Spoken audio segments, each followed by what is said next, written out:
আমরা চেষ্টা করছি এগুলা করার জন্য, কিন্তু নির্মূল করা আমাদের জন্য কঠিন হচ্ছে।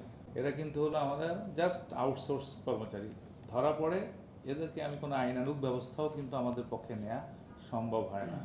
এদেরকে টার্মিনেট করতে হয়, ভাই তুমি চলে যাও। কিছু কিছু দালাল আছে 1 মাসের জন্য জেলে যেতেও তারা খুব স্বাচ্ছন্দ্য বোধ করে, যে অ্যাটলিস্ট জেলে গেলে কিছু টাকা পয়সা পাওয়া যাবে, খাওয়া যাবে অ্যাটলিস্ট, এখানে তো না খেয়ে আছে। যে আমাদের কাজ 2.5 ঘন্টায় বসিয়ে রেখে কেউ আসছে 5 মিনিটের মধ্যেই করে চলে গেল।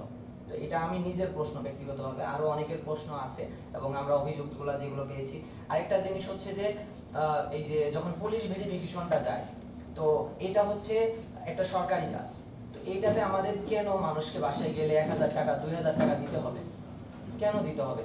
আমি নিজেও করেছি, দেখা যাচ্ছে পুলিশ আমার কাছে টাকা চেয়ে বসতেছে যে ভাই আমার কাছে 500-1,000 টাকা পাঠিয়ে দেন, তাহলে দ্রুত হয়ে যাবে। তো এটা কেন প্রশ্ন করা হবে আমাদের? এটা তো সরকারি কাজ।